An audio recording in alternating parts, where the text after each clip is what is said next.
It's lined up. Got a great crowd here, finally getting some amazing weather here in England. Sun's out, about 20 degrees. Beautiful day to be on the water or announcing what's going on the water. All right. And I'm going to go ahead and bow out, and instead you're going to be joined by none other than Poland's own Bartosz.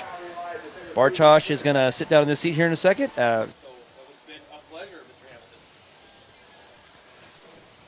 All right. Thanks to Dave Hojo. He's going to be joining us here in the announcing booth throughout the week. We're getting things going. We've got a big announcing team. They're going to help out, try and keep our voices from completely dying throughout the week. Give them a try, see how people do as we move forward, and get some experience doing it. In the announcing booth, we have a major announcing team here. We've got 2 people announcing to the arena, as well as 2 people announcing here in the announcer's box, as I like to call it. We've in the British canoeing trailer on the river left side, just downstream of the Twin Wave feature here at the Nottingham Whitewater Course.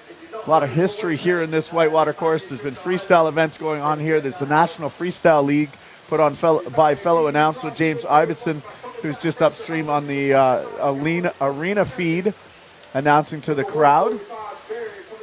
And then there's been slalom races here, World Cup slaloms. I think there might have been a World Championships. I was here for a Junior Worlds in slalom many years ago.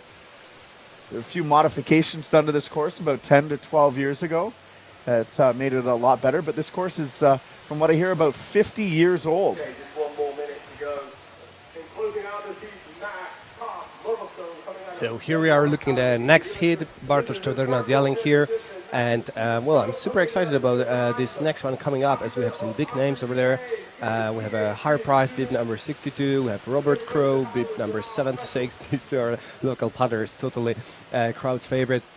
And then followed by Takafumi Fukuoka, number 124. And Barry Loudnane from Ireland, 145. And Max Stobb Mogulstone, 152 from Denmark. So, again, the representative from all around the world, which is pretty amazing. And 2:15 is hitting, and higher price is getting ready for his ride, and here's a thumbs up from head judge Paul Shepard. So we are looking for higher price dropping into the feature. All right, here comes Harry Price right away into a huge entry McNasty, looking to get some of those bonuses on there. That may have scored a huge bonus for him as he goes for a lunar orbit, linking it into a loop. Sets up over onto the favored surfer's right side, going for a lunar orbit in the other direction, linked into some cartwheels, getting a little flurry of ends going there. I've seen a few people adding cartwheels and those moves to the rides as he sets up for a nice big nasty to the right. I bet he's going to set up, go for the, oh, he's going for a phonics monkey, pulling it around. Nice, and retaining it in the feature. There's a very solid ride here from Harry Price. He's one of the local favorites from Great Britain. And we hear that buzzer signaling the end of his ride. What a ride, really amazing, consistent. I love how he was going. That was pretty amazing how we're just like, okay, I got this trick, I'm going to set up for the next one. Because I've been watching Harry in training so long, and he's just like ripping link after a link, link after a link. And here, that was a different Harry, because you know, he was just like getting a trick, okay, nice, happy, I'll go for the next one. So making sure he sells every move to the judges. Really nice performance from Harry Price. So the next paddler is going to be Robert Crowe. And we're looking now at the replay of the phonics monkey to the right hand side. And 930 points, that's what we have from Harry Price. Good start, but he will need to work his way up. Absolutely. Anything right now over about 700 to 800 points is been a really solid ride. That's about what the average is out here, which is a really high average for a competition like this. I had a little discussion with our head judge, Paul Shep, about the scoring and how people are doing, and he said having to average that high is incredible. As we see Robert Crowe dropping in from above. He's also from Great Britain, throwing a big entry McNasty. Got a little off angle on it, but right into the lunar, into cartwheels, into a tricky woo, keeping his boat moving, linking lots of things together. Love seeing these link bonuses go up on the score sheet. Oh, into a lunar loop. Into a lunar loop in the other direction. Wow, this is a solid ride. Huge points being ticked up on the board. He's still got 17 seconds left with a big loop. Maybe getting some air on that. All right, going for a phonics monkey. Still has 8 seconds left on the clock. This is going to be one of the best rides of the day. Big Space Godzilla to the left, linking it into, keeping the links going. Oh my God, what a ride from Robert Crowe. Amazing, insane performance, move after move, linking one to another, and just closing it up with a space jam, right space to left space into a loop. The score is going up and high, 1650, and just the points are being milked down there. I think every little bit to the top as Rob is trying to catch his breath, floating down with an amazing performance. I think he's already in top 20 by this one ride, which is pretty amazing. Obviously, still 5 hits to go, but amazing run from Rob. Will definitely has one more, but to top it up just a little bit, and that's going to be a certain point. But I don't think he's interested only in making it to the quarterfinals with second ride like this or anything close to it. He could be actually breaking a 3,000 barrier. Imagine that. That's right, Bartosz. You can see on the Jumbotron screen there, flashing in yellow, the preliminary score until it turns green. This is just preliminary scoring. As you see the judges start to add it up, the score is going to go up and down, and then it'll turn green when we get the final score. I believe this is the largest ride we've seen so far today. Robert Crowe definitely stepping it up. He wants to knock Thomas Klikki off of the top that's going to be the leaderboard right now. Well, a big challenge, but 1,686 points, 0.67. A great opening for Robert Crowe. Well, that's the World Championships level we are talking about. And, that was only a one ride, so insane performance from Rob. Definitely putting the bar high for Takafumi Fukuike from Japan. And that's going to be his time, as a thumbs up from the head judge is here. And Takafumi is dropping into the feature from the top, kicking off with a nice Fisher King, looking for a setup straight away, perhaps into a Magnosti, but he's into the side serve, he's setting up on the shoulder, looking for a big aerial loop. Amazing execution, nice in certain points, looking to set up for the Magnosti, looking to get his tail on the green water to initiate the Magnosti, not really landing very straight, so it's super important you land the trick in the 2020 if it finishes with the loop. He's looking for a loop right now. Still 15 seconds to go, and he wants to add some points to his current result, looking for Space Godzilla, quite struggling to get a right plug in. He's getting cheered from his coach and looking for a cartwheel, and he is flashing out. That will be right from Takafumi. Great ride from our Japanese paddler here in Nottingham.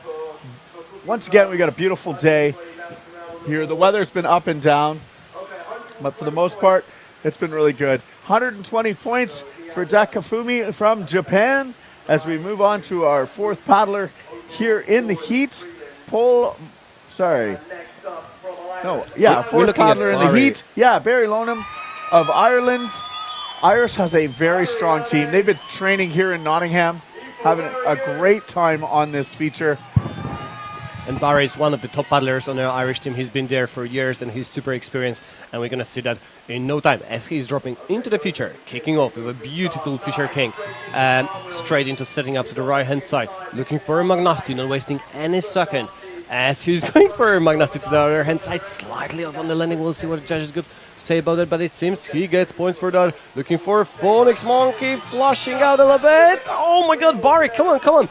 He needs to paddle really hard as the points just went down because his move, he landed it but didn't manage to come back the same way. He has gone out of the feature, which means he wouldn't get scored. 15 more seconds from Barry. He needs to get some points on the board. He's looking for that Phonics Monkey to the right hand side. 10 more seconds as he's plugging in, looking for a Space Godzilla to the right, and he is flashing out. Oh no, Barry. What a shame, but we have one more ride. Don't worry, Ireland. Barry will come back. 410 points, that's what we are looking at right now. All right, Barry Lonham having a solid ride there. As you said, he flushed out of the hole. Unfortunately, I think on his phonics monkey there, he didn't quite get the angles right around to finish it. These judges are looking for those loop finishes to be within 20 degrees of straight upstream. If it's not there, it's not going to count. You can see here in the active replay, as he comes around, his boat is leaning to the one side, maybe not quite finishing in that 20 degrees, but that's for the judges to decide. Just upstream of us here at the Twin Wave Features, I've got Bartosz beside me. You got the Red Bull Arches. Red Bull's got their disco Range Rover up behind us on the hill playing the tunes. Barry Loudon, 396 points. And now we are looking at next paddler, Max Top Muggleston, from representing Denmark. Max has been living in UK for years now, but he's representing Denmark out here. He's paddling Old Pringles boat. He has a lot of friends around here, and it's great to have Denmark back on the scene. So it's really cool to see Max competing 45 seconds, and Max is dropping a nice Fisher King, and he is in the feature. Returning and setting up for a next move, getting to the top, plugging, unfortunately not really straight on that plugging, so he's missing out on this move, but plenty of time left for Max as he's setting up for next move, plugging, going for aerial loop. Nice execution, definitely some points for Max over there. Quite a bit, 20 more seconds for Max to get some more points. He's going all the way to the right hand side, so the right hand side is the retentive part that you want to be setting up at. Looking for that Magnasti, nearly getting around. Crowd is going crazy. 140 points and a few more seconds for Max as he's plunging for a cartwheel, and that will be it for Max's first run. Great run for Max from Denmark, showing us his style out here on the wave. We've got an amazing organizing crew here making this go along. You're going to see on the screen lots of people in bright orange shirts from our sponsor, Jaffa Oranges. Sending them out there, seedless oranges, they're great. Bartosz, you do a lot here in freestyle. You do some coaching. You've got a book coming out soon. What's the name of your book? The name is Freestyle Unlocked. Freestyle Unlocked. We've talked about it a few times. Looks like it's going to be an amazing resource. As we get ready for Harry Price coming down here, I'm going to give this one a call for it because I love watching this guy paddle. As he jumps in, huge entry McNasty right away into a lunar orbit, linking it into a loop. Nice and technical. These are high-scoring moves. As he comes around in a lunar orbit, linking it into a cartwheel, looking for those link bonuses on both of those tricks to add up the scores. Big McNasty, nice and straight, bringing it over really smooth. Cartwheeling it around. Getting a spin on the board as he goes for a lunar orbit the other way. I think he wants to do a lunar loop out of that. He's got 10 seconds on the clock. He's going to go for a McNasty in the other direction. He's got 1 second left. Throws in a loop just at the buzzer, using his entire time out there. Great ride from Great Britain's Harry Price. Wow, another amazing performance from Harry. After his first ride that scored 930 points, he adds up over 1,000 points, right? Well, at least that seems like it right now. Definitely a lot of lunar orbits over there, McNasties, couple of new school tricks like lunar loops. But it's all 1,070 points. That's a final point for Harry Price, currently sitting on the 6th place. He cannot be sure of quarterfinals yet, but I'm pretty sure we're going to see him over there. That's some amazing points. He'll definitely move on to the top 20, I think, and that's where you need to be right now, is solidly into that top 20 for our quarterfinals, as the action will ramp up throughout the week as we go from preliminaries to quarterfinals to semifinals, and then on to our top 5 for the finals, as we see Robert Crowe getting ready in the eddy just above. He also has some amazing graphics on his boat. I'm always amazed with these Geeky Prod graphics, Bartosz. Well, Let's see what Harry's got for you. This graphic was actually made by Rob himself, as well as the T-shirts for the World Champs. And Rob is not only talented graphic, but an amazing kayaker. He showed it with the first ride, and he did a entry Magnasti into lunar orbit, linking with a side cartwheel into a tricky loop. Not sure on that execution of that last loop part, but he is trying to go for a big ride. Oh my God, he's flashing on the lunar orbit. Come on, Rob. He's definitely taking much more risks. So everybody's cheering for him right now, but you can see a completely different type of a ride he's throwing in now. He tried not stopping, and you can see straight away what it costed him. Going for a lunar. Oh, not really getting a lunar orbit around again. 10 more seconds. Come on, Rob. You need few more points. And he's going for Magnasti. A lovely execution. Certain points on the board. And Magnasti other hand side. And cleaning it up. Well, definitely enough points for Rob to make it to the next round. Well, that's not the ride he was hoping for, but definitely enough to put him in the top, actually in the top 5 over there. Well, scoring less than a half. His last ride was probably the biggest ride we've seen of the day. So he didn't look as happy with this ride, but you know what? It doesn't matter, Bartosz, because he will move on to that top 20 as far as I can see at this point in time. So we'll see a little bit of the replays going on there. You can see the flags all flying just downstream at this beautiful whitewater course. There's 3 bridges over the course to help with access to everything as we wait for Rob Crowe's final score to come in. We got Takafumi from Tokyo, Japan. And 750 points is Rob's final score, which is total 2,436. Currently on the second place for Rob Crowe. Wow.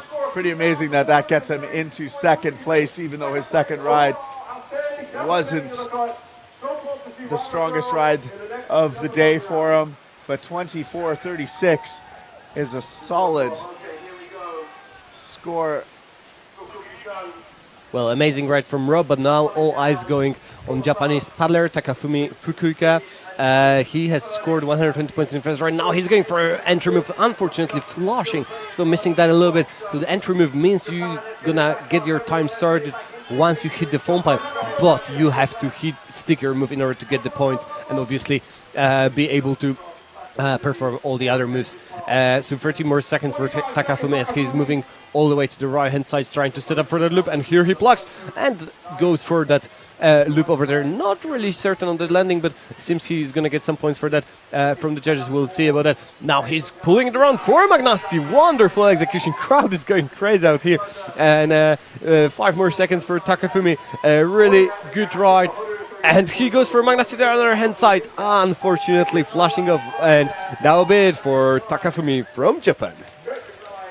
All right, Takafumi trying to put on a big show, waving to the crowd, thanking everybody. The Japanese team is very strong in freestyle. They got a very gymnastics-like approach to it.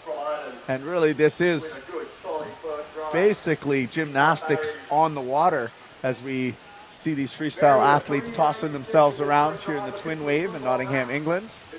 See the Irish team moving down to the edge of the water. They have a big drum with them. So a lot of team spirit. We saw Team Canada down here early, the U.S. team. Definitely team spirit is huge here in England. That's definitely one of the strongest teams out here, the best prepared.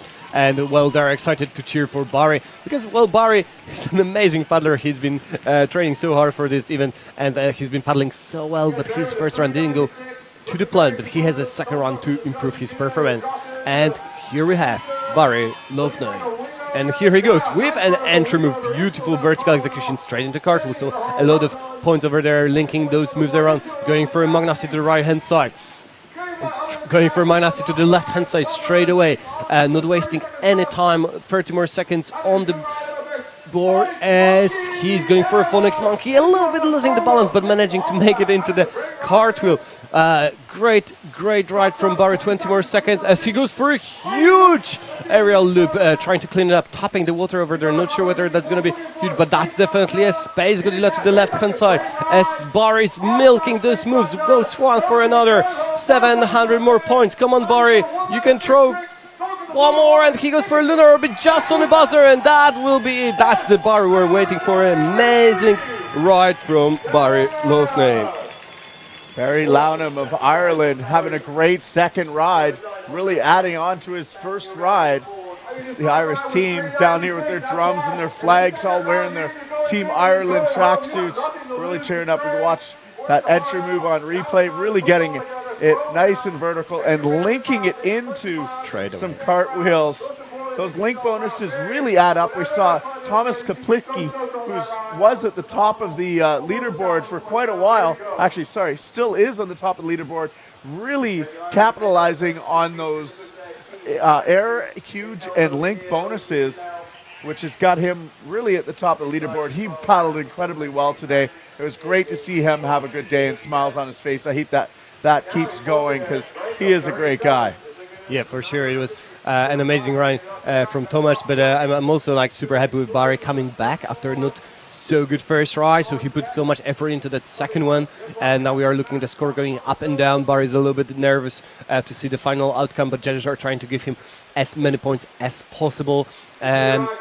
So he definitely deserves a lot as he's been linking the moves. He's been getting some aerial moves, and well, the link bonuses. So what is the link bonus? When you have two moves and you pretty much smoothly go one into another, so it has to be a smooth transition, and ends have to pretty much add up. So for example, you finish end forward, and the next trick has to be starting forwards as well in the same axis. Absolutely, Bartosz, you nailed it there on that. The link bonus, 930 points for Barry Lownham of Ireland. He'll have to be happy with that, a total of 1326. I'm not sure where the cutoff is at this moment for the scores. Bartosz is pulling that up. What's our cutoff score right now, Bartosz? Well, to make it to top 20, you have to be beating 1453. We have Eric Jackson and Unai Silva Flores currently sitting on that score. So that's where you want to be going if you want to be top 20, but that's probably not enough to stay there. So Barry is unfortunately a little bit below that with 1326 on the front third place. Now we're looking at Max Mugglestone coming from Denmark. All right, Max drops in with a nice entry wing over, getting it nice and vertical. Looking for that entry 2 score, I think, on that. He goes into a couple of cartwheels. Paddling James Pringle Bebbington's old boats as he drops in. You can see Pringle written on the bottom of the boat. Nice big loop. Brings around a McNasty, a little off access. I'm not sure he scored that. I don't see it coming up on the judges' sheets right now. Oh, unfortunately, Max flushing off. He still has 14 seconds left on the clock to make his way back up to the top of the eddy. See if we can get a few more points on the board here. All right, Max is back on the water. Nice big loop on the feature. Twin wave. Yeah, I'm not sure what that was, but we call it a beaver slap at home. Well, here it's called like a Harry Potter, so as in he was waving his wand and throwing a spell. Oh, it's putting a spell on us up here, I guess. I always called Harry Potter when you got your paddle torn out of one hand and then you were casting spells. Okay, yeah, okay. Yeah, but I see where you're going with that. 140 points for Max on the board. It's a good ride. He should be happy with that.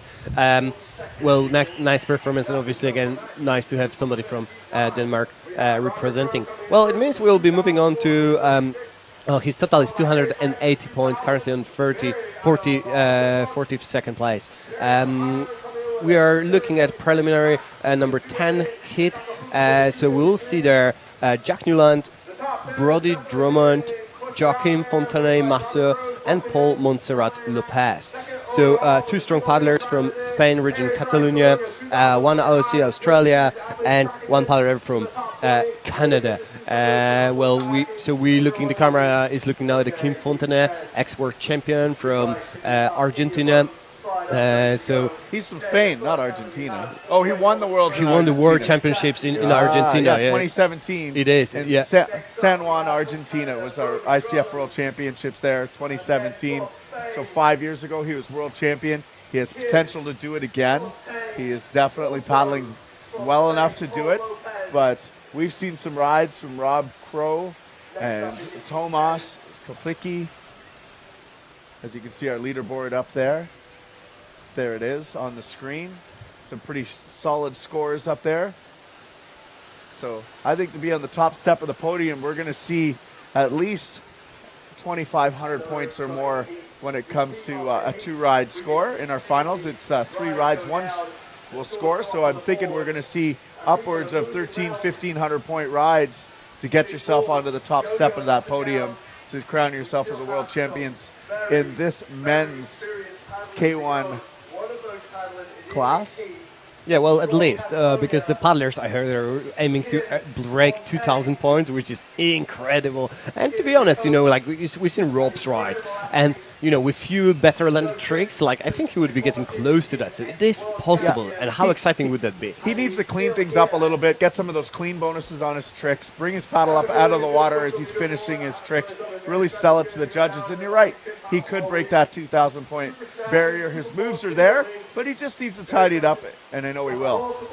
Certainly. Anyways, we are just waiting to start that hit in just 3 minutes. But in the meantime, if you guys are planning your trip to Nottingham, Saturday's the day to be where most of the finals are happening. But also there are some events that you can just enter, which is Downriver Freestyle, which is just going down the river and trying to throw as many tricks using the different features as you can, and also the rough waters SUP, so stand-up paddleboard race, where you just go down the river on the SUP and racing against the others.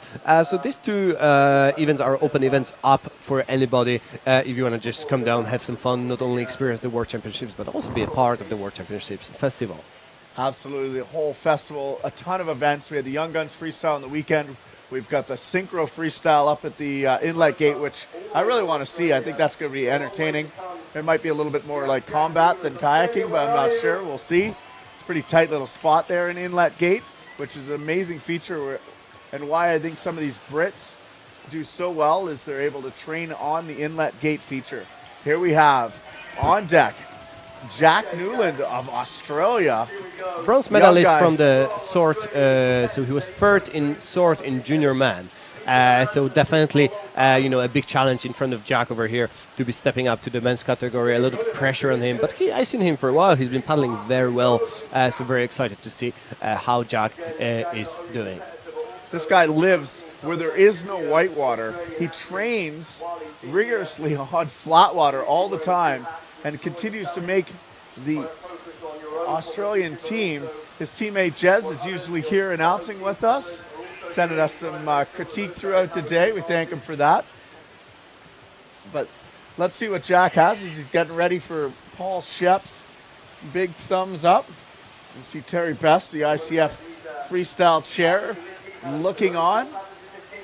We've got the whole freestyle board here from the ICF overlooking these events, putting on some events to help move freestyle forward throughout the week as we see Jack Newland paddling his green Aussie colors, green and yellow, right into the wing over. He moves over to that favored river, or river left side, or surfer's right side. Nice big loop. I think he pulled his paddle up maybe to get a poom, going for the Space Godzilla to the right. He's going to drop in, go Space Godzilla to the left. Getting maybe some air or huge bonuses on some of these. Maybe trying to get some cartwheels, setting up, backing it up. Big McNasty. Having a solid, very technical ride here from Jack Newland from Australia, going for the McNasty in the other direction.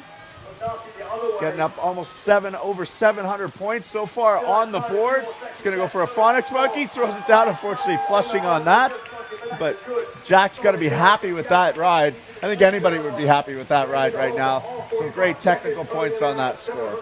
Wow, that was an amazing ride from Jack. I like how slowly he went, So he was just like setting up for the trick, making sure, okay, that's a perfect setup. I'm just going to plug in and going to go huge. And that was the best summary I can think of for Jack's ride. We can see him on the replay just going big, huge, and cleaning up the trick, and 710 points for his first ride. That's a really good result he should be happy about. And now we are looking at Brodie Drummond representing Team Canada. Canadian flags are waving high into the air. The stoke level is super high. So everybody's exciting to see Brodie competing. And, well, we'll see what Canadians are going to bring to the table as their specialty is wave paddling. Absolutely. I think some of the Canadians can paddle in a hole when they want to, as we've got the Canadian team flags flying. Brodie Drummond right off the bat with a nice, solid, snappy loop. Works his way back over to the surfer's right side of the foam pile as he drops in for a Space Godzilla to the right, getting his boat right up and out of the water, nice and snappy. Taking a little time to get set up. He's going for a McNasty, trying to pull it around. Not quite getting the angle that he needs to get that move on the scoreboard. He's going to try it again as he does a Space Godzilla in the other direction, catching a bit of a flush. 13 seconds left on the clock. The Canadian team is cheering hard to get Brody back up to the top of the feature. This young guy from Southern Ontario paddles the Grand River regularly, going for that Space Godzilla to the left, right at the buzzer.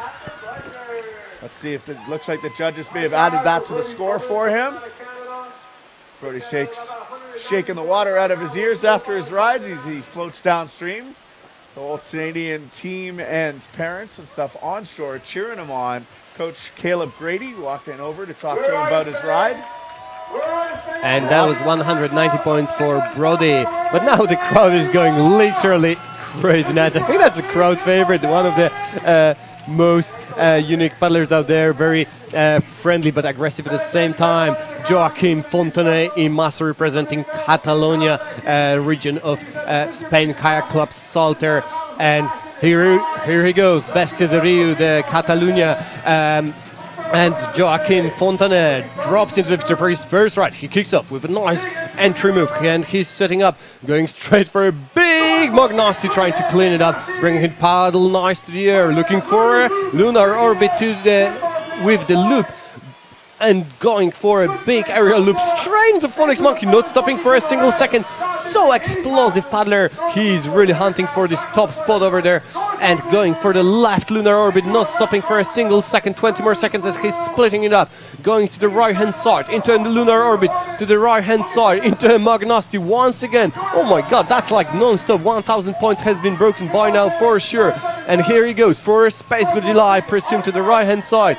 And 3 more seconds as Kim is setting up for his last move, and that's a back loop. And here he gets it, and can he stick it? No, that's it for Kim, flashing out of the feature.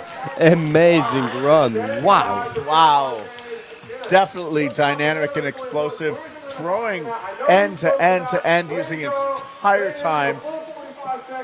Not many moves weren't thrown in that move. Lots of links. He really likes to link the moves together, which is risky and hard. You see how him flush at the end on that back loop combination, which is one of the hardest moves there.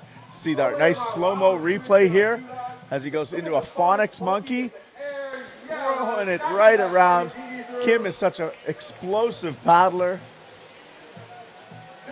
He's got to be happy with that ride as he works his way out of his boat. Well, the score is hanging up there. I think the judges are having a big discussion, because I think that was like halfway through when he got to that point and suddenly stopped going up. So, well, just the quantity of the moves that was crazy, the speed of throwing that, but also, because of the speed he had, some of the angles may have been off, and that's why the score has stopped going up. So we'll see what the judges actually have to say about that. Next on deck, a fellow Spaniard, Paul Monserrat Lopez, hailing from Spain. As you see Kim Fontaine Masso watching his score on the scoreboard. As he walks back up to the top to get back in, there it is, 1,173.33 points. So some of the judges were a little hung on that one. Well, that's a good score, but that's not something Kim is going to be happy with. We can see a little bit of energy building up over there, and I'm sure he's going to be going for the second ride a bit slower. Now we have Paul Monserrat Lopez, so another paddler from Catalonia, and as he's dropping down to the feature, starting off with a nice entry to Poulette. Great paddler, very experienced, been paddling a lot, looking for that Magnasti, not really getting the boat around nice and straight, but plenty of time for Paul. He's known for his tricky with Magnasti, so I'm sure he's gonna actually get this one right, and here it is. That one was definitely a nice one, and plenty of time for Paul as he goes for a lunar orbit to the right hand side, not wasting any time, going for a tricky woo. I'm pretty sure that was linked. That means a lot of points for Paul as he's setting up for his next move. Looking for a Space Godzilla to the right hand side, trying to link it straight into a loop, and looking for a lunar loop. Unfortunately, flat. Oh, can he make it? He's paddling hard, but that's gonna be it for Paul. What an unfortunate finish. That would have been a perfect top-up on that ride. Absolutely. He's coming in just looking like on the board about 420 points. It's going up a little bit here as we look at the scoreboard and the judges' tally sheet. Amazing Paul day. is stoked, saying hello to the family, saying hola to everybody at the Salter Kayak Club and all the family and everybody. Here we see his combination. 440 points. Currently placing 40th, but that obviously has one more ride to improve his result. Well, it seems like, again, a lot of tricks, but some of them must have not been really perfect on the landings. He will have one more chance to, of course, improve his run. And now we're looking at Jack Newland. So we are going to be moving to top of the order again. I cannot spot Jack right now. He's probably just warming up somewhere on the flat water, enjoying it. I see Claire smiling towards the upstream eddy, so that's probably where Jack is. Time is going. Jack is not here. That's a difficult situation. So he's not showing up for his ride. So I'm not certain what's going on. Maybe Jack's up higher in the eddy, up at the top. I think he dropped in from above before, so maybe he's getting in his boat. I see his coach, Claire O'Hara, is looking upstream, and there he is. As we suspected, he is upstream. We'll see Jack Newland of Australia. This young guy trains on flat water and gets to the whitewater whenever he can, which is quite a drive from what I understand, from where he lives. A lovely matching green and yellow keg top that he's got going on there, showing off those Aussie colors. Okay, so just to fill you in, guys, it seems it has been just an accident that time started going. We are still waiting for Jack's ride. So no worries for this that are watching. He was just setting up in his boat, so we are waiting for judges to give him a thumb up. All right, Jax, get ready. We're just, as Bartosz was saying, waiting for the big thumb from Paul Shepard. There it is, sticking it out loud and proud. Been hanging out with the judges over at our little dorm room area, having dinner and lunch with them as Jack pulls in to the feature. Nice wing over right off the start. He had a solid first ride. He'd like to capitalize on that, see if he can get himself into the next round. Nice big snappy loop. He sets up, he throwing a Space Godzilla in the other way. The wind picking up a little bit, blowing the spray off his boat as he snaps his boat around to the Space Godzilla to the left. Both Space Godzillas on the board. Got a nice loop as well. Going for a lunar. Backing it up. He's still in the feature, keeping it in there. He's got 12 seconds left on the clock. He's got time for some McNasties, and there's one there. I bet you we're going to see the McNasty in the other direction now. There it is. Pulling around nice and snappy, getting up just over 500 points on the board so far. Going for a Phonics Monkey right at the end, but unfortunately flushing out. 633 points on the board so far. Let's see what the judges say with that. They're going to tally it up, have a few discussions there, and we'll see Jack score here. An amazing ride by Jack.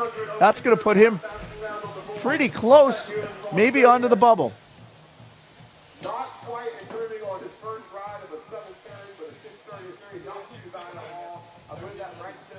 All right. Somewhere outside of the top 20. So good ride. Bartosz and I are going to finish up this heat. We're going to let some other announcers maybe jump in the box with us. Canadian athletes. Here comes the flag. There we go. Oh, here comes Team Canada in their little spirit parade there as they all march down into the little spirit area right next to the feature.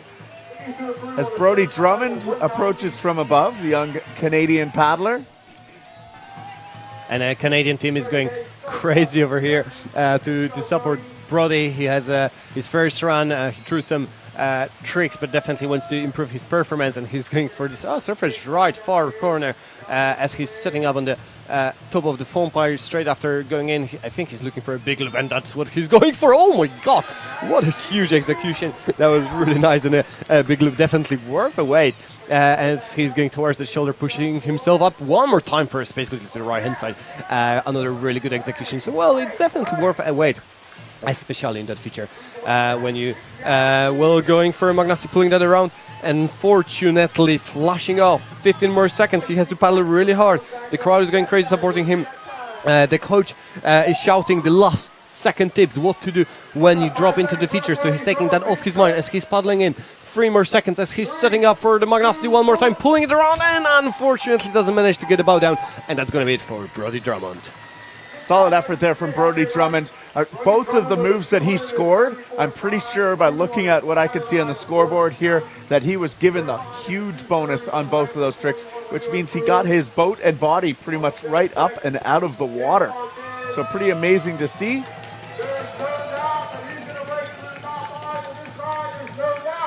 All right, Kim Fontaine Masso on deck there as we wait for Brody Drummond's score to come up.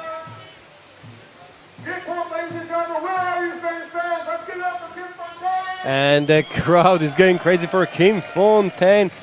Second ride, first ride he scored over 1,170 points, but now we're gonna see what he gets for his second ride. He was definitely not very happy with his first ride result, so now he's dropping in, and the crowd is crazy as Kim is going down, and he's kicking off with entry 2, and he's going this time a little bit slower, setting up, going that Magnassi clean and huge, setting up, not wasting any time this time, into a lunar loop to the right hand side, taking important seconds in between, flashing on the right lunar, up, Kimet, ale, and he has 25 more seconds, and he is well off, but he needs a bit more points to be nice and safe. He's pulling a Magnassi to the left hand side. That was a switch technique.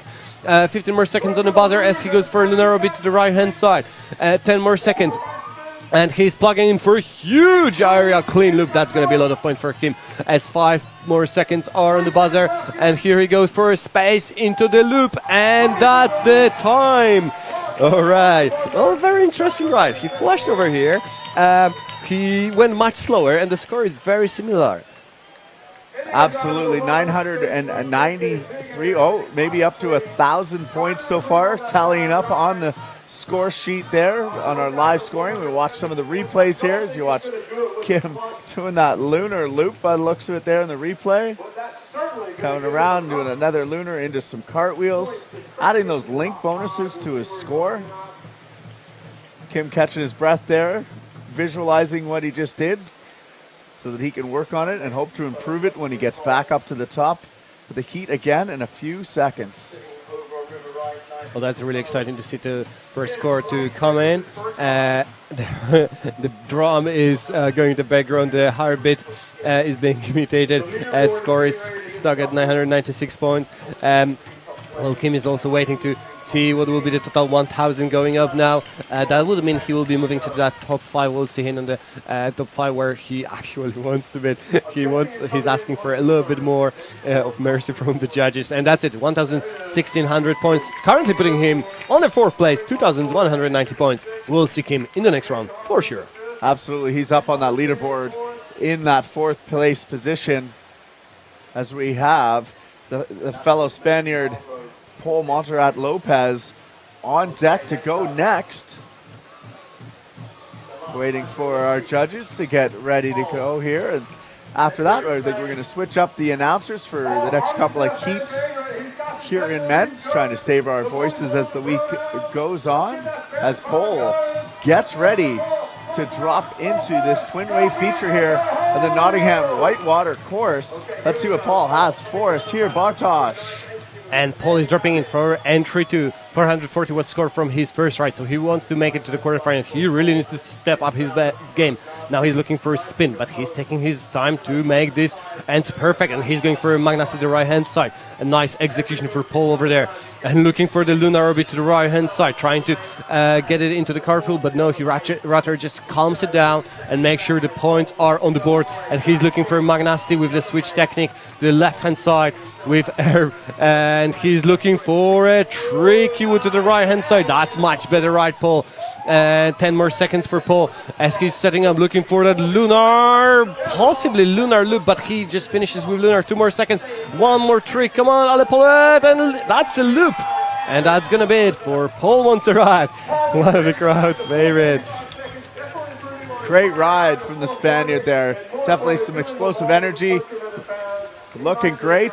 We're going to sign off here, myself and Bartosz. Matt Hamilton here with Bartosz from Poland. We're going to sign off. We've got Alex coming on as well as Dave. They're going to bring you on through the rest of the men's heats here today, and then I'll probably hear you back for Squirt Boat in a few minutes. Thanks, Bartosz. We'll see you soon.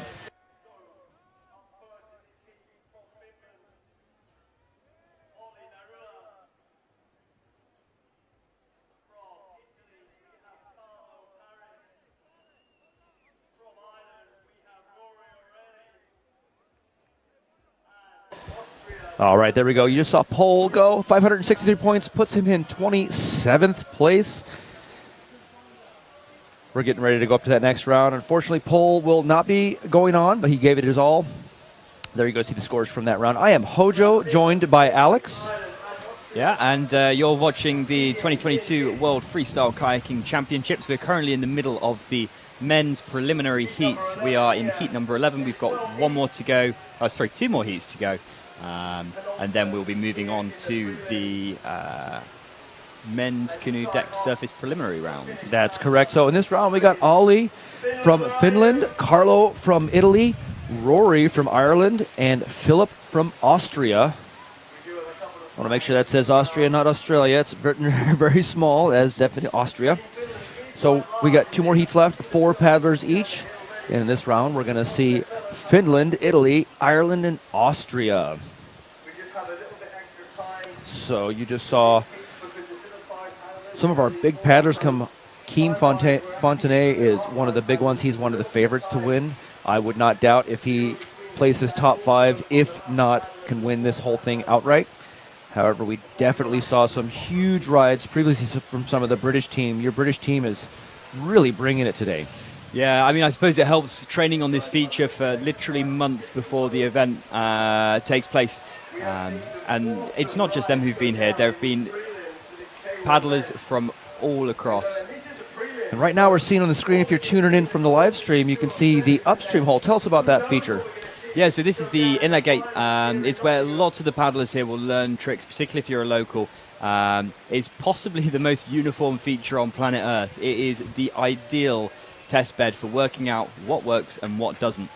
That's awesome. And like you say about home court, home field, home water advantage, that's why we moved the World Championships and World Cups around, so that no one venue can have the advantage, but it's always nice to be in your hometown, in your backyard, where your paddlers can come and really show off just how good their nation is. And it's a wonderful showcase of that.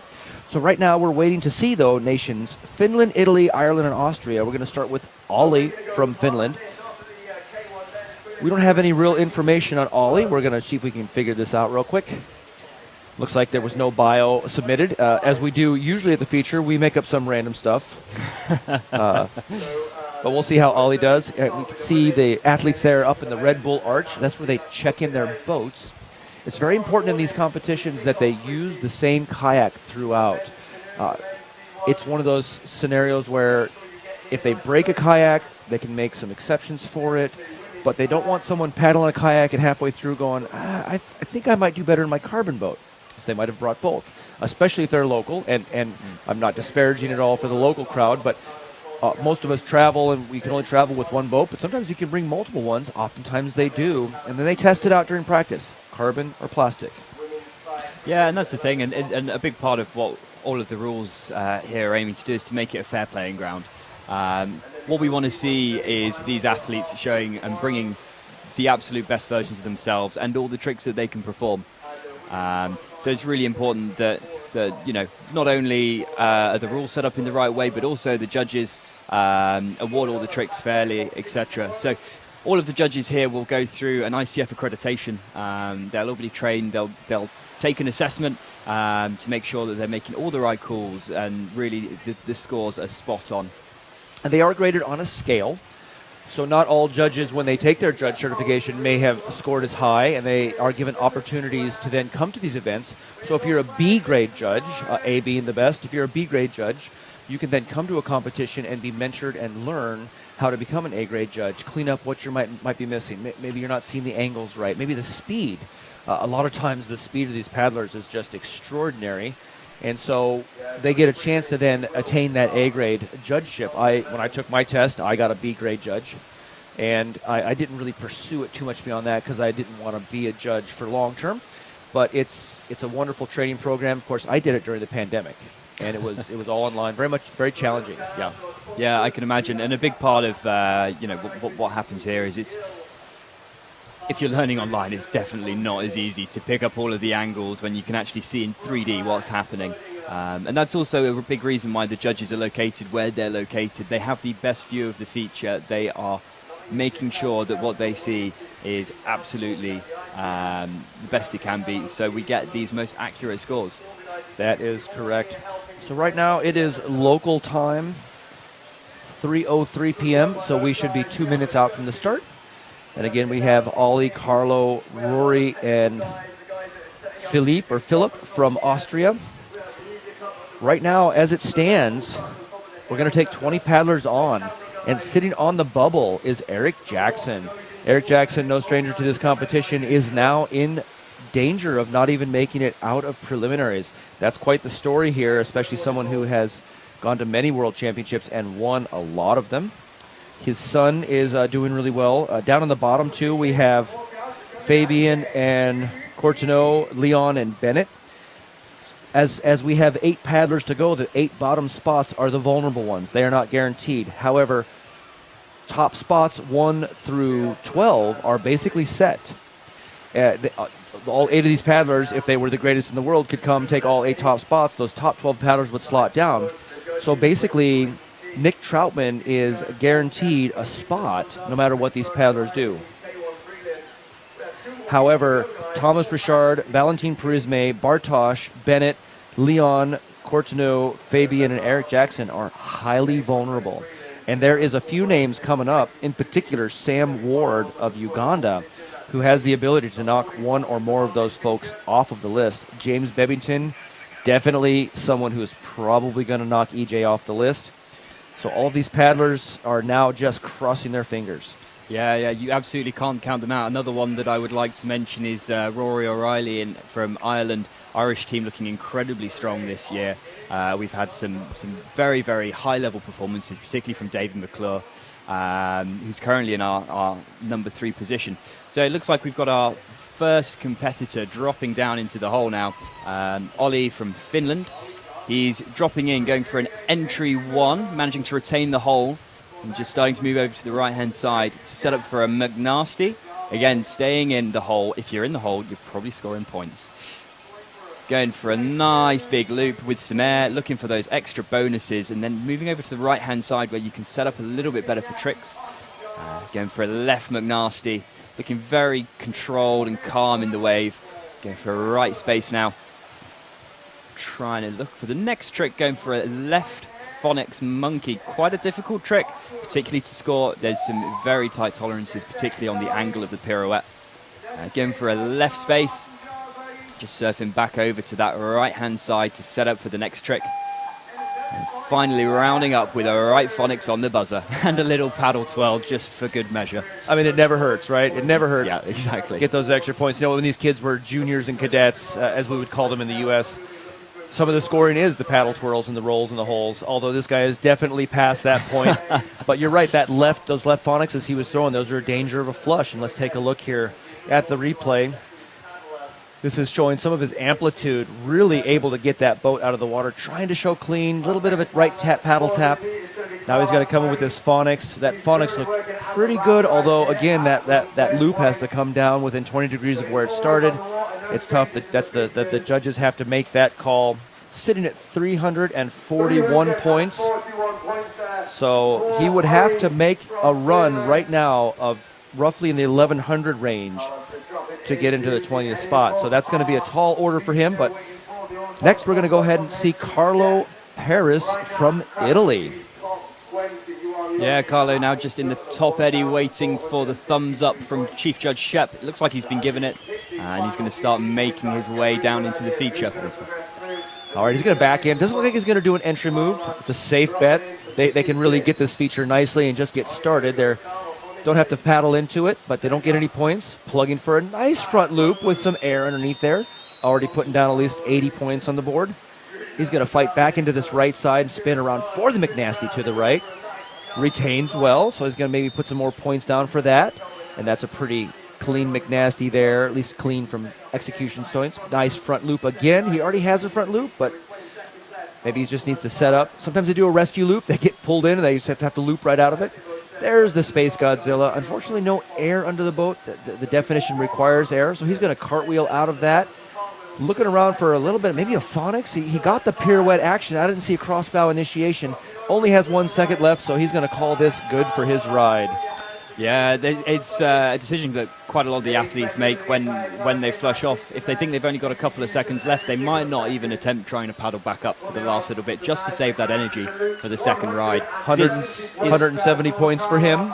It's so physically demanding kayaking at this level, and it's all about kind of maximizing your opportunities. All right. Next up, we've got Rory O'Reilly from Ireland. And it's getting loud here. He's considered as local as you get, even though he is not Team GB, he's Team Ireland. But there is a large contingent of Irish here. And if I look upstream, looks like Jacko might even be his coach. So Rory is getting ready to take his position down here.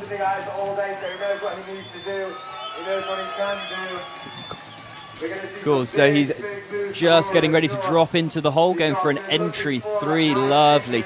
Setting himself up nicely on the right-hand side for a right phonics, trying to get the clean bonus on the paddle, now moving it into some right lunars. Just setting up for the McNasty, getting nice air on it, again looking for the bonus, and then moving into a lunar loop. Quite a difficult combination move there. Definitely adding some extra points into his ride and just slowly ticking off all of the tricks. Going for a back loop, really nice and clean, but just flushing, so he's going to have to paddle back up into the hole. He's got 10 seconds. Should be just enough time to get one more trick in before the buzzer goes. And there goes the right McNasty, textbook execution. Very straight, very clean. Should be happy with that ride. Yeah, and he initiated that Space Godzilla right at the end on the buzzer. That would have counted, however, he did flush, so he probably isn't going to get any points for that. Nevertheless, he did get back in that feature rather rapidly, was able to put the McNasty down. There's a good look at his lunar loop as he lands, comes around to that loop. Beautiful form, quite a few points right there. Sitting at 913 points at the moment, so we will see if it goes up or down. Though the more stable it is, the longer it should stand as that. It's going to put him pretty nice. You know, with a 900-point score, you only have to turn around and get another 500 or 600 to make it into the qualifier. So he's doing good, 966 points, which means he really only has to get just about 500 points in his second ride just to qualify, and that's what's important now, qualification. Yeah, exactly. Next up, we've got Philip from Austria. So he is a 2-time Austrian champion, so evidently no stranger to competition. I'm sure that he's very settled at the minute and just knows what he needs to do. Yeah, and he's coming down in a very beat-up Gigi prod, which means he's paddled quite a bit. And that's not to say that new boats or old boats mean you're a good paddler, but these paddlers definitely get into a boat they like, and the better they can paddle it, the more points they can get. So let's take a look as he comes down to attain this feature. He does look like he's lining up for an entry move. I'm guessing a wing over, getting a little bit of that angle, and here, nope, right for the entry McNasty, which is entry 3. Nice, that's a very difficult move, puts plenty of points right on the board. Right into the Space Godzilla attempt, but he spins around, might have been a little flat on that. Backing it up for McNasty, there it is, McNasty to the right. Retaining the feature well, McNasty the other way, establishing that back blast, but getting a little subbed out, however, fighting right back around. There's the Phonics Monkey to the right, throwing all these right moves first, because the right moves are a little more reliable than the left. Here's a Space Godzilla to the left. Maybe looking for the Space Loop combo. We'll see. Huge Space Godzilla to the right. Came way out of the water. Oh, but he does not retain that. with only 6 seconds left. Can he get back in? The crowd is cheering him on. All of the Austrians at home hopefully are cheering him on. He cannot make it, but that was quite a nice run there. 590 points sitting so far. Yeah, it's a good beginning. I'm sure he'll want to improve on it a little bit to try and get himself into the quarterfinals, which is what all of these athletes here are aiming to do. But it's a solid baseline, and usually what we see is the second ride that athletes do is usually a little bit better than the first, just after they've got settled in. Yeah, looking at that Phonics monkey, really nice execution on that one.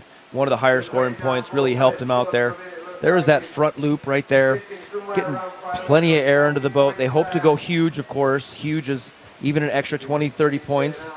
And there it is, 540 points.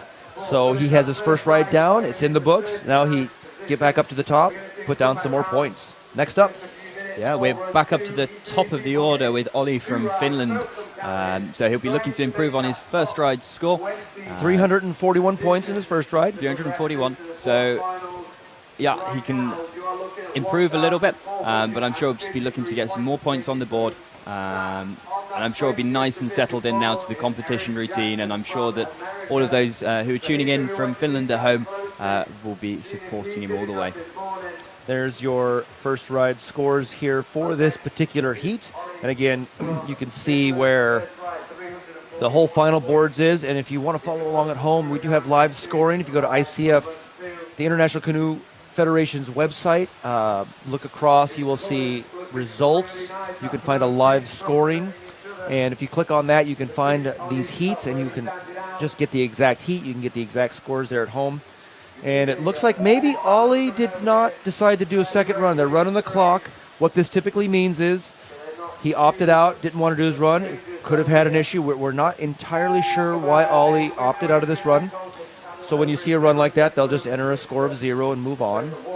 They want to make sure that they run this mostly so they don't rush the other athletes. The other athletes are relying on a 4-person heat, and especially a shorter heat, so they don't have to run around, get back up, get in the water. Yeah, it's not just like they're paddling in the run time. That's not the only time they're exerting themselves. They have to walk all the way back up, get back in their boats, which can sometimes be a little bit of effort.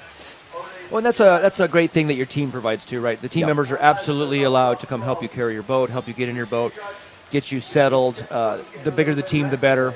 And so now we're going to move on to Carlo Harris of Italy. Yeah, so he's just making his way down to the feature, looking like he's spotting his setup point for an entry move, going for an entry 1, sticking it nicely, and now moving into the center of the hole to go for a nice right McNasty. Nearly just about retaining the hole, which is good. If he's in the hole, he's probably scoring points. So he's now going to go plug for a loop and managing to stay in, kind of moving to that left-hand side a little bit, and he's going to try and make his way back over to the right to try and set up for his McNasty. Just on the flush line, paddling to stay in the feature, and now going back over to that right-hand side to set up for his next trick. And for a nice right space, and again, just on the flush line, it looks like it's going to push him out.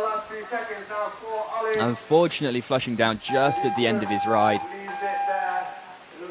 And actually, that was Ollie there. So we made a mistake. I'm not sure why they ran that clock, but now that I think about it, I have figured it out. Oh, I know why as well. Yes, so this is a 4-person heat, and as we stated earlier, they're going to run a phantom or a shadow paddler in that 5th spot for the very purpose of making sure everyone in this heat does not get rushed. So we apologize for that. That was Ollie. So Ollie's score coming in for his second ride at 43 points, combined score 385 points. That is going to put Ollie down the list quite a bit, but Ollie's on the scoreboard nonetheless. Yeah, next up we'll have Carlo from Italy, who we thought was Ollie, but now he's dropping into the hole. All right, Carlo's going to drop in the hole. Again, just attaining the hole from the upstream side, not doing an entry move, but also not having to paddle in. Beautiful front loop. Oh my goodness, the air into that. If he doesn't get huge, I would be surprised. The judges probably will give that. Looking for the McNasty, manages to maybe get a broken up spin. They can maybe give him the spin, but certainly didn't get the loop off, so he's going to work around. There it is, catching that stern. Oh, and he's going to flush. He has 20 seconds left. He still can get up there, but that's an unfortunate flush. Yeah, so he's now going to absolutely charge up the eddy as fast as he can. He wants to make sure he gets the last couple of tricks into his ride to maximize that score and increase his chances of getting through to the next round. All right, 5 seconds left. He's probably going to go for this McNasty, and there it is around. Oh, can't get the stern initiation. And that is time for Carlos Harris of Italy. He's sitting around 103 points. I doubt that will change too much. Oh, they bring him down just a little bit, but he's giving a good wave to the crowd. Coming out here representing his nation of Italy. That would be 90 points for Carlos. Combined point, 260. So we're going to bring up next Rory O'Reilly. Yeah, from Ireland. So very involved with the local crowd there. He's mentored lots of the junior paddlers coming up in the Irish team, which I think we can both agree is looking very, very strong. So he's very involved in the local community, and this is kind of his opportunity to shine himself. Well, every year the juniors just keep getting better and better. Yeah. And yeah, we had a few years there that were a little weird, and so we've got some off in our development here and there. But generally speaking, the juniors are looking quite sharp. So Rory's going to come down here, looking like he's going to definitely go in for this. I believe he did an entry McNasty last time. Let's see what he does this time. Coming in. There it is, entry 3. Oh, but he subs it out. Should still get some entry points for that, right into the Phonics Monkey, but not what he wanted, so he's going to have to make up some points here. There is the lunar loop. He did such a good job of that the first time, and this time as well. Lunar orbit.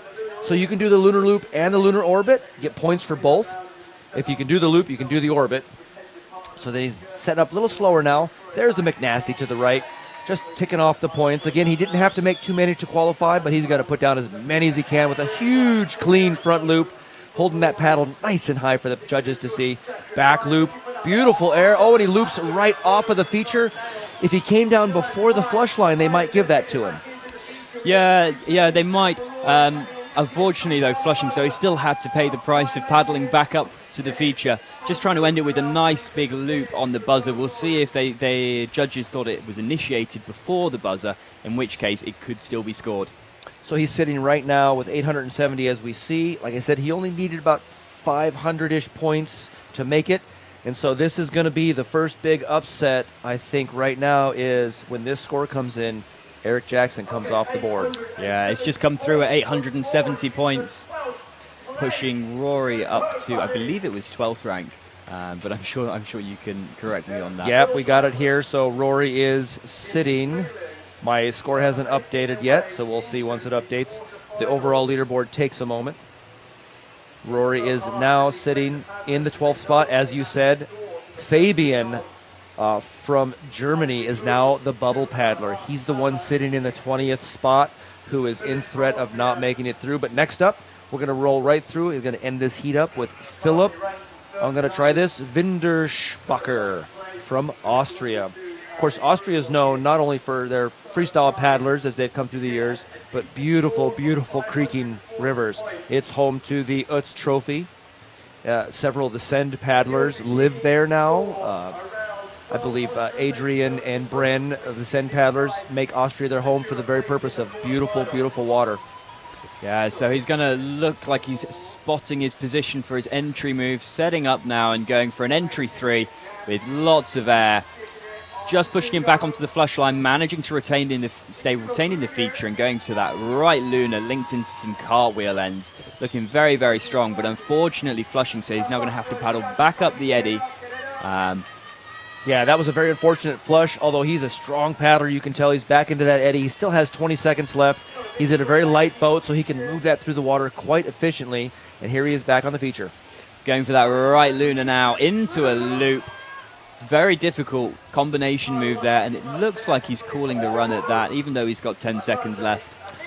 Yeah, I think he was happy to come. Yeah. And what he threw there was quite extraordinary. A little bit flushy. I think some of the bigger paddlers, and you can tell he's definitely on the bigger side. 240 points for Philipp. They flush worse than the smaller paddlers. Some of these smaller paddlers are just so retentive, and the bigger paddlers have to fight more. Yeah, it's almost the advantage of being a junior sometimes. You get the ability to be a little bit more scrappy with your tricks because the hole just holds you better. Exactly. So we just saw preliminary round number 11, and this is it. This is the end of our qualifiers for the men round. We have four paddlers left, and then we will move on straight away. I guess we'll have I maybe think that's tomorrow. The little canoe. bit of a break. No, we have Squirt boating. we will have Yep. some squirt boating after this, so please stay tuned. We'll wrap this up here shortly, switch over some feeds because we have to move the cameras upstream, but please don't go anywhere. But in this round now, we are looking for Roman Glassman of Germany, Johannes Baden of Germany, James Bebbington of Great Britain, and Sam Ward of Uganda. Tell us about James again. About James Bevington. Yeah, so he, I believe he's an ex-world champion, 2011 in Plattling. So he's certainly got the pedigree. He's been around the scene for quite a long time, and he certainly knows how to compete. He took a little bit of a break after 2011, I think to focus a little bit on his career. He's a professional videographer, and that's kind of what his day job is. And it's very common for athletes to not only be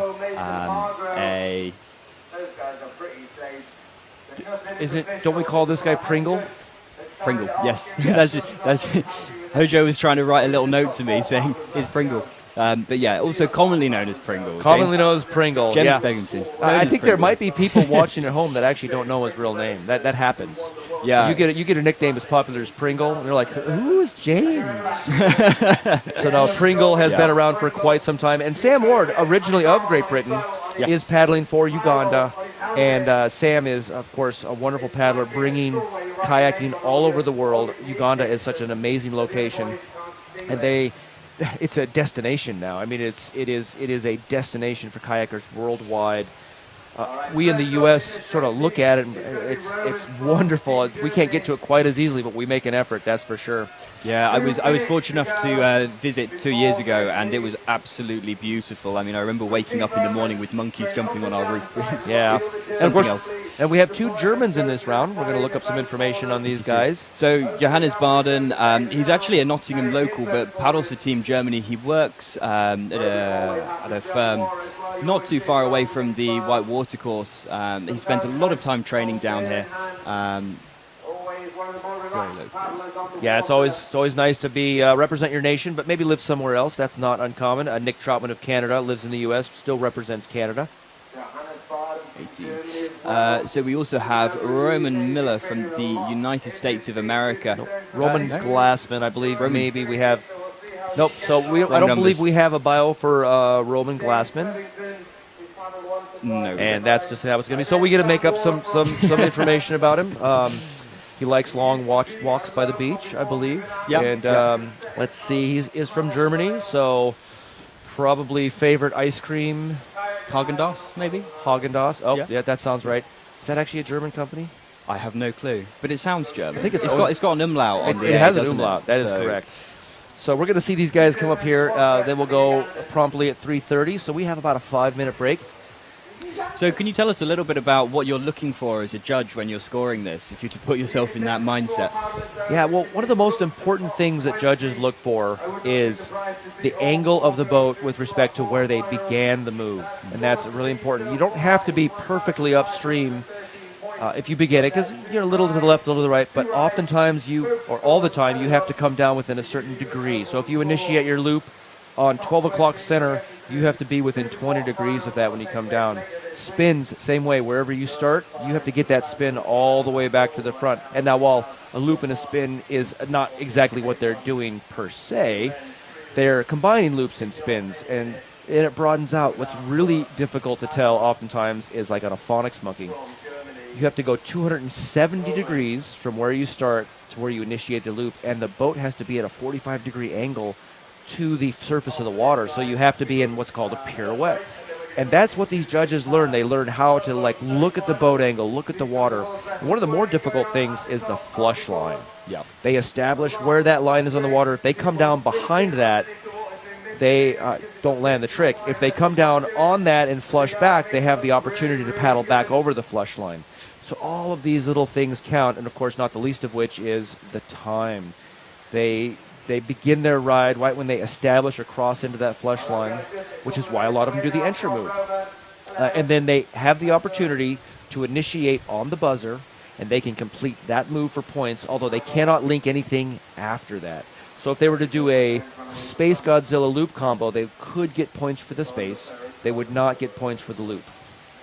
And then for these particularly high-scoring rides that we're starting to see from the likes of Thomas Kaplicki, Rob Crowe, David McClure, who are our top 3 paddlers at the minute, how do you keep on top of those runs?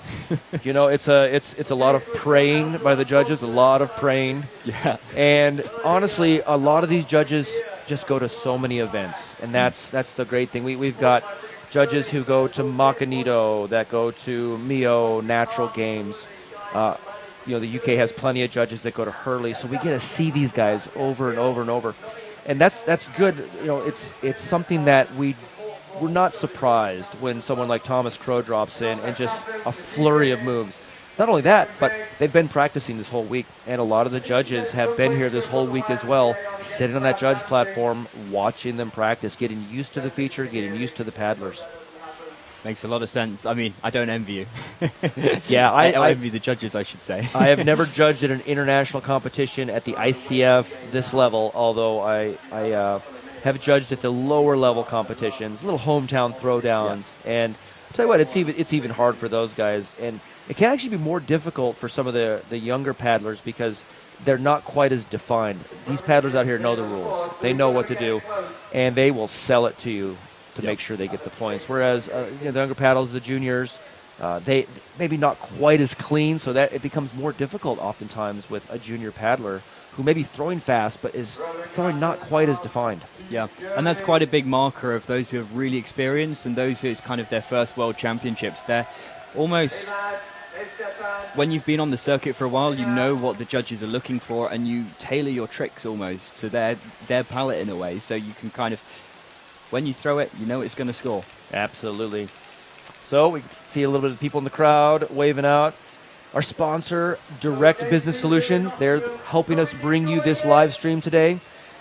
We couldn't do it without our sponsors. Of course, British Canoeing, huge on the scene here. They went to bat for this particular event, getting this facility secured, getting everything lined up, all the volunteers.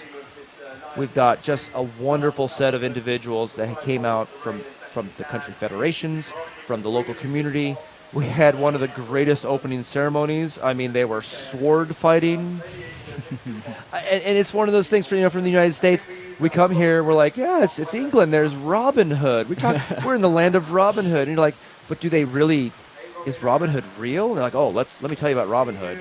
And let's do some sword fighting for you up at the castle. It's a real castle. Yeah. For a lot of us, Europe's used to this kind of stuff. Places like Japan, who are here in force, a really good contingent from there. They have castles, but completely different. Yep. We have as far away as Uganda, where, culturally speaking, nothing related to the European culture. And so all of these people come, the teams come, the local community comes out, and we all try to chip in to make this event as good as we can. Yeah, and it's wonderful to see so many nations represented here, and it's just kind of a melting pot of all these different cultures and kind of interpretations of what freestyle is to them, and we all come together and celebrate what is a beautiful sport. And I believe we have the thumbs up from head judge Paul Shep. Roman Glassman will be our first and last of this heat to start. Our last of the men's heats is going right now. This is it, the last 4 paddlers, 8 runs total. So I'll give you the call here as Roman drops into the water from Germany. Beautiful Gigi Prod boat. He looks like he's got a plan. Not going to rush into this. I'm guessing entry McNasty. Let's take a look. There it is. Into that front loop. Entry 3. Points on the board straight away. Bringing it around to the McNasty the other way. A little bit of a Space Godzilla in that loop. Now he's going to establish his run. McNasty the other way. A lot of them are doing that backblast McNasty to keep from having to do a full left spin. Plugging nicely into a front loop. Trying to show clean. Maybe a paddle tap there. We'll see if the judges give him that. Racking up the points. So already 500 points on the board. He's going to move over nice and methodically. Still 15 seconds left. There's a Space Godzilla into the loop combo. We're going to see lots of space loops as this competition goes on. 10 seconds left. There's that Space Godzilla again. I'm not sure why he threw that again. But it could have been a rescue space. Into the Phonics Monkey the other way around. That's that example of that loop. Might not have come down all the way straight. Yeah, it's these fine margins which really make the difference in this competition. I mean, it should be a solid score. You should be very happy with it. The crowd seem to be delighted with how it's gone. And you can see the German contingent all along the side of the riverbank showing their support for not only Roman but also Johannes, who will be the next competitor up. Yeah, so we're looking at a score of 670 as it stands. We have not got a final on that. It, of course, will turn green. Right now, we'll take a look at a replay here. Here's that nice space into the loop combo. Beautiful link combo. Gives just 40, 50 extra points than if you did a space and a loop together. Plus, takes off time, or it compresses your time nicely. So again, Roman, there it is. We got 660 points. So that means he'll only need around, what is that? Maybe 800-ish points to go into the finals. So that's what we're looking at now, or excuse me, into the quarterfinals. And next up, we are going to have Johannes Baden, also of Germany. So Johannes, a local to Nottingham, but German national, representing the red, black and yellow flag.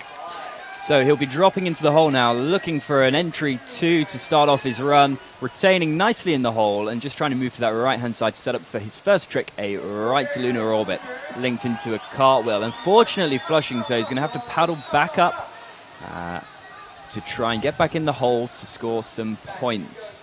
He's back in, trying to move and set up for that right lunar once again into 2 ends, so repeating that trick. And then going in for a lunar loop to the right. He's moving over to that right-hand side and going for the McNasty with lots of air, looking very controlled, very calm. And he's going for the left McNasty to try and tick off some more points on the score sheet and increase his score as much as he can. Plugging for a loop, nice and large. I think trying to go for a small clean bonus.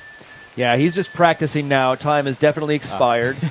And I don't know if he knows that, but he's going to practice nonetheless until he flushes.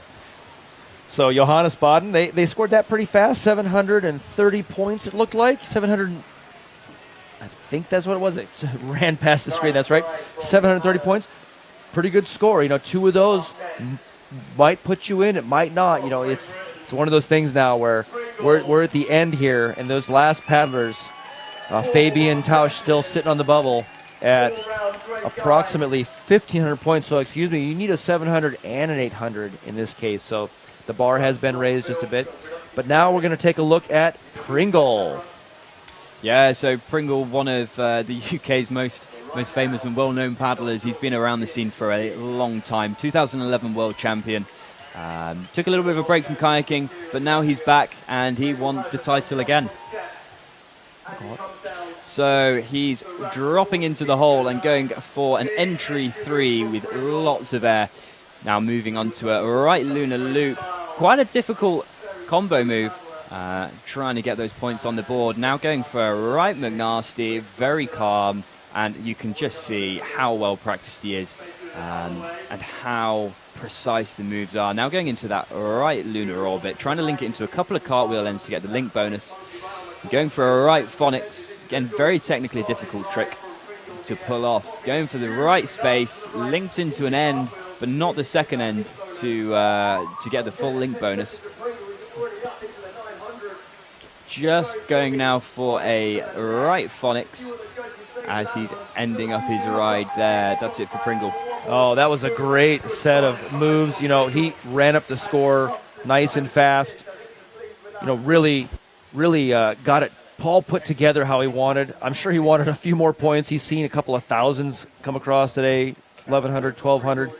But this is really putting him into a very nice spot where he can qualify. Looking at this lunar loop. Of course, the lunar loop used to be a trophy move. Nowadays, it is a just standard scoreable move. Nice phonics monkey. Maybe didn't bring that down quite as straight as he'd like, but he definitely got quite a few points on that. Yeah, really solid run. Definitely showing his experience in competition, just like he's got a checklist in his head and he's ticking off those moves as he goes, trying to sell it as best as he can to the judges. But next up, I believe we have Mr. Sam Ward competing on behalf of Uganda. That's right. Okay, 1,020 points. That sits Pringle in a very good position. But next up, Sam Ward for Uganda. This is one of the guys who, in 2015 Worlds, he brought an entire Ugandan team to World Championships, and it was quite the to-do. They weren't going to let him into the country. We had to get last-minute funding, and it was a very fascinating international outreach. He's still down there running kayaking, but here we go. Sam Ward's going to drop in. Let's see what he has for us on the start. Classic wing over. And he's going to take a little bit of time here, not going to run into anything too fast. Into that McNasty to the right. Nice and methodical. He's going to bring it back over to the right-hand side, probably looking for a nice front loop with air. Not necessarily getting the clean or huge, but just getting the moves and staying in the feature, as you say. That's where you get the points. There's the Space Godzilla. Falls over, almost flushes, but a nice recovery. This guy's used to paddling huge pounding waves. So really a whole feature for him is not that terribly difficult, with the exception of being precise and putting points onto the board. There's that McNasty to the other way. Most people are doing that back blast McNasty for the left side. Another front loop. And there's time for Mr. Sam Ward. Yeah, solid ride there for Sam, solid ride. Just to touch on the 2015 World Championships where Sam brought the team, and just kind of go on to the community spirit a little bit here. I believe it was the community that funded the Ugandan team to come to the World Championships, and that's really what it's all about here, is bringing the community together and seeing people that we haven't really seen for 3 or 4 years with coronavirus. Yep, that's true. That's correct. There's Sam with some of the areas putting under the boat. Nice technical execution. Not the biggest we've seen, and this score is definitely showing that he is not necessarily the fastest paddler, but he did retain the feature the entire time. Really almost flushed and just said, nope, I'm going to stay here. Big paddle stroke. Sam, not unlike Pringle and a lot of guys, these are tall paddlers. They have relatively longer paddles, and he can just stick that paddle right in there. You can see Coach Bartosz helping him out. 560 points for Sam. So 1,000 still would put him up there, though it's going to be a difficult pool to get him into finals. Yeah, it's a good first score. For sure, he'll be looking to improve on it, and I know that Sam will want that spot in the quarterfinals. But it's a tall ask because the level of competition this year is just so high. All of the athletes have been training very hard for the last 2 or 3 years without really an opportunity to showcase the spoils of their labor. But now they're here, and we can see what they've been working on. That is right. So this is it. Last 4 rides. And again, all of these paddlers are in a position to throw a big enough ride to get into the finals. Pretty sure Pringle is going to bring more than 500 points. Johannes is probably going to bring around 800 points, 700 to 800 points. And even Roman Glassman, sitting at 660, he still has the chance to knock someone off of that. So right now, in the 18th, 19th, and 20th spot, and those are the 3 vulnerable ones, 1546 tied for those two with 1513 on the 20th spot. So we're running our Phantom Paddler. We're running our 5th paddler, as it were, in this round. That time has now expired, so this will bring us up to the top of the heat. Again, trying to keep it equitable. Yeah, so with that, I think we'll just be waiting for the head judge, Shep, to give the go-ahead for Roman to start his second and final run. Just to reiterate the format of this competition, each competitor gets 2 rides with their scores added together. And that's what will determine whether they progress through to the next round. And right now, we are getting ready to run that.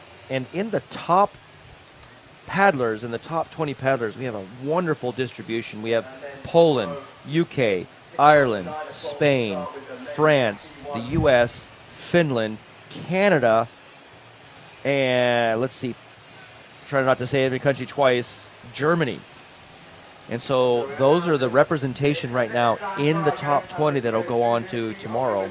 And we'll see whether or not we add in any more Germans or UK. Sam Ward, of course, still could throw 1,000 points. He might pull something out magic, put Uganda into the quarterfinals. So that's how we sit at the moment as we get ready for Roman Glassman. Roman, of course, had a 660 first round. Yeah, so it looks like he's just making his way into the judges' eddy. And he'll be getting the thumbs up from Shep to start his ride. He's just making his way down to the hole now, starting to spot his entry point. Taking a very relaxed approach as he drops in now, going for the entry 3 with a Space Godzilla instead of a loop, which is a little bit different to usual for the entry 3. Paddling back up to the hole now, trying to get back in there and back scoring some points. Oh, that's unfortunate. It's such a powerful attainment, and then he reflects. Yeah, so he's now just moving to the right-hand side, going for the right McNasty. Lots of height, lots of power, lots of amplitude. Now he's going left just to complete both directions. Remember, you can score both tricks, both left and right. He's now following it by a loop, and then moving over to the right-hand side to set up for his next trick. Going for the left phonics, unfortunately not quite bringing the boat up enough to throw the loop at the end, but he seems happy with that ride. Yeah, big smiles on his face. He wasn't happy initially. He set out a pretty guttural cry of disdain when he flushed. Yeah. But man, I think if we had a race today on who flushed and who got back in fastest, he would be top on that one. The power he put into that attainment. It's like, I'm going to get up there. There's that Space Godzilla attempt. And that was the one that flushed on, and there he goes. He's going to throw that yell, but here we go in his replay. Really big McNasty there, nice and clean, at least clean as far as technique. So that'll round out his championships, and combined score of 1,070, second right score of 410. That's not enough to put him into quarterfinals, but nonetheless, he came here, represented his country. Now he gets to sit back and watch fellow countryman Johann Baden of Germany come and try his hand. Now, Johann right now is sitting with Johannes, with 730 points. He can do it. So here we go. Johannes coming in, looking for a wing over. Possibly an entry 1 if he couldn't keep his head out. I couldn't tell from this angle. Right into a lunar orbit. Prior, he did the lunar right into the loop. There's the lunar loop attempt. So he did the lunar first, then the lunar loop. But also catching an unfortunate flush. Yes, and now he has to paddle back up into the hole. He's going to go as quickly as he can. Very unfortunate flush, but he looks calm, and he's going to just deal with it. All right, so he's reattained now. He's going to bring all the way to the right side, the safe side, so to speak. They're backing it up into a right McNasty. Really nice execution there. The judges have no problem awarding points for that. McNasty the other way. That back blast was maybe not established as well as he might have liked. He might try it again, but let's see. With only 2 seconds left, he's looking for a lunar into the loop. And that was, did he flush? Can he get it? Oh, now, if he didn't finish that lunar completely before he got the loop, he doesn't get anything. So that's a tough call. That's what you're asking about the judges. That's one of the tough ones. Yeah, that's always the way, but, that is the nature of competition. Sometimes it works. Sometimes, unfortunately, you just get called off. So there we can see the slow motion replay of the lunar loop. And you can just see the tail catching on the green water and pushing him too far back out of the feature. Downstream, unfortunately. Well, this is going to be tight because at 730 points, he needed somewhere in the neighborhood of 800 to go, or excuse me, 800. So 520 points. It's not going to be enough. 1250 for Johannes. He will not go on either. And this is the tragic part of the end of the heats. We already know their fate. It's already settled, so there's no mystery there. And Fabian Tausch just breathed a huge sigh of release. He was not bumped off, but he's not safe because coming up right now is a paddler who I am pretty sure is going to bump a few paddlers off down that list. Yeah, Pringle only needs about 500 points in this ride to make himself through. So he's gone for a nice entry 3, plenty of air on there, and then moving into that right lunar loop with plenty of snaps, really selling a trick to the judges. Going in for that right McNasty now and moving over to the right-hand side of the feature, following by a left McNasty and a right phonics. Pringle has an incredible style for phonics, is keeping the boat so vertical all the way around, throwing a big loop now and moving back into the central part of the hole. It's just completing that with a lunar orbit to the right, managing to just about retain it, and you can really see the experience there. Of knowing when to back out of a trick. So then for the left phonics, making sure to tick off all those tricks, and then rounding it out with a space. He looks happy. He looks happy. Well, he could see that score going up, and the second he reached around 500 points, they want to be as high as possible. They want to get as much. Once he reached 500 points, in his head, he's like, it's all icing from here on out. I am in. I have made it. And so now how high can I get, right? Can I get up in the top 10? Because they want top 10, they want top 1. Right now, sitting in the top first place is Tomasz Chiblicki, right, with commanding 2,900 points. And look at that amplitude in his moves, just bringing every bonus he can possibly bring, from links to huge. And there it is. We're getting there. 1,023 as it stands, and that's at 1,023. Brings him into 2,043 points. That's going to sit him somewhere in the neighborhood of 6th place. Beautiful run for Pringle. Yeah, that's lovely. And also, it does help him when he goes into the next round now, because he's going to have that good seeding. He's going to be going after a lot of the competitors. He knows what he needs to do. That is right. So now, our last paddler of men's preliminaries. We still have semifinal squirt boat after this, so please stay tuned. The live feed will cut because we have to move the cameras upstream to a slightly different angle.